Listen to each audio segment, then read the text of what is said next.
sahabat muslimah, kali ini kita akan membahas tentang pembajakan generasi muda dengan 3F, yaitu Food, Fun, and Fashion. Orang-orang munafik dan orang-orang yang membenci Islam atau musuh-musuh Islam, mereka sadar bahwa perang melawan Islam itu tidak akan bisa mereka menangkan ketika perang itu dilakukan secara fisik, karena jumlah umat Islam yang begitu besar. Nah, oleh karena itu, sebagai ganti, mereka mengubah taktik mereka dengan melakukan perang pemikiran. Tujuannya adalah untuk melemahkan generasi kita. Target empuk dari perang pemikiran ini adalah generasi muda. Kenapa sih kok generasi muda? Karena generasi muda itu adalah generasi yang mereka lagi mencari jati diri, mudah untuk dipengaruhi, mudah untuk diarahkan. Selain itu, menurut Imam Mawardi bahwa jika ingin menghancurkan suatu bangsa, maka hancurkanlah akhlak generasi mudanya. Maka akan lebih mudah menyerang generasi muda ini dengan 3F tadi, Food, Fun, and Fashion. Makanan, hiburan, dan juga pakaian. Membuat muslim itu dia tidak aware dengan konsep halal dan haram gitu ya, apalagi sekarang misalnya dengan makanan-makanan yang lagi hits, misalnya makanan-makanan Korea, makanan-makanan Jepang gitu ya. Mereka berlomba-lomba untuk mengkonsumsi makanan tadi supaya dianggap keren gitu ya, tanpa memperdulikan lagi apakah di dalam makanan tersebut mengandung zat-zat yang diharamkan oleh Allah, seperti misalnya khamr, atau kalau kita biasanya bahasanya itu adalah angciu. Bahkan di kasus terbaru ada jajanan anak yang dia itu mengandung label halal, tapi di bagian komposisinya dia tertulis mengandung pork gelatin atau gelatin babi. Nah, ini kan sudah jelas-jelas haram. Daging yang tumbuh dari zat yang haram tempatnya itu adalah di neraka. Nah, selain itu, konsep makanan dalam Islam itu tidak hanya standarnya halal saja, tapi juga harus memenuhi banyak makanan yang kita konsumsi selama ini mengandung zat-zat yang tidak baik untuk kesehatan tubuh kita, seperti mengandung pemanis buatan atau juga mengandung gula yang berlebihan, mengandung pengawet, mengandung penyedap.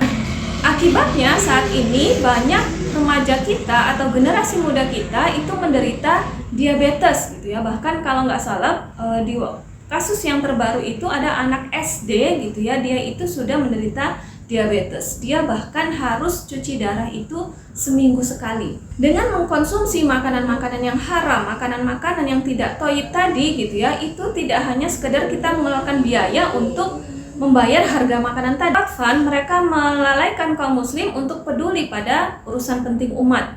Misalnya seperti stand up comedy gitu ya. Ada beberapa stand up comedy yang mereka justru isi dari materi stand up comedy tadi itu melecehkan Islam. Selain itu, acara-acara hiburan di televisi itu juga berisi mengolok-olok individu. Padahal kan dalam Islam kita tidak boleh mengolok-olok individu. Juga ada kuis-kuis yang ternyata itu mengandung judi. Nah, selain itu juga seperti di mall-mall gitu ya, di game station itu banyak game-game yang rata-rata itu ya isinya itu adalah judi. Juga film-film yang tayang saat ini itu memenuhi keinginan masyarakat yang sekarang ini lagi suka dengan film-film yang berbau romantis seperti pacaran, seks gitu ya, dan juga berbau mistis. Untuk film-film yang berbau seks atau berbau pornografi ini sangat berbahaya bagi generasi kita. Kenapa? Karena kecanduan pornografi itu jauh lebih berbahaya daripada kecanduan narkoba.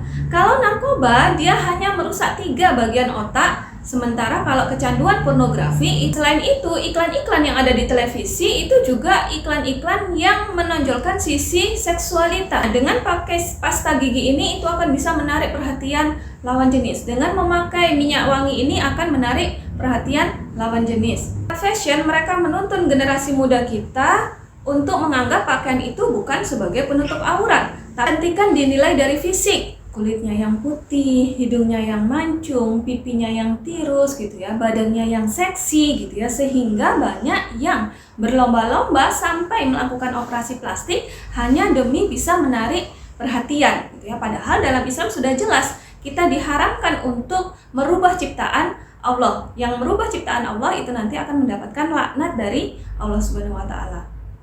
Orang-orang yang mengenakan hijab syar'i mereka dianggap kuno, tidak mengikuti mode. Artinya mereka berlomba untuk mengikuti tren fashion agar bisa dipandang menarik. Selain itu, kesuksesan itu juga dinilai dari materi, seberapa banyak materi yang mereka punya. Orang dianggap sukses jika dia punya uang yang banyak, punya mobil yang bagus, punya rumah mewah, punya pakaian yang branded. Bagi muslimah, mereka mempropagandakan feminisme.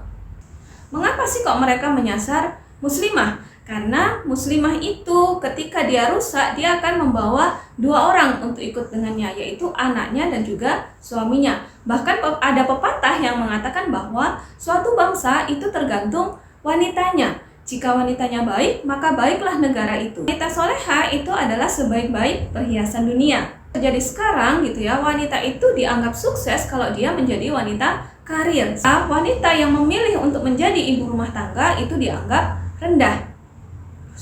Untuk menghadapi serangan-serangan ini dari food, fun, and fashion, harus dipatri dalam diri kita bahwa Islam harus menjadi solusi dari masalah kita. Sekaligus juga bahwa perang pemikiran ini itu tujuannya adalah menjauhkan umat Islam dari keislamannya, menjauhkan umat Islam dari Al-Quran dan Sunnah. Kita harus konsisten untuk mempelajari Al-Quran dan Sunnah, memahami dan mengamalkan isinya. Demikian yang bisa saya sampaikan. Assalamualaikum warahmatullahi wabarakatuh.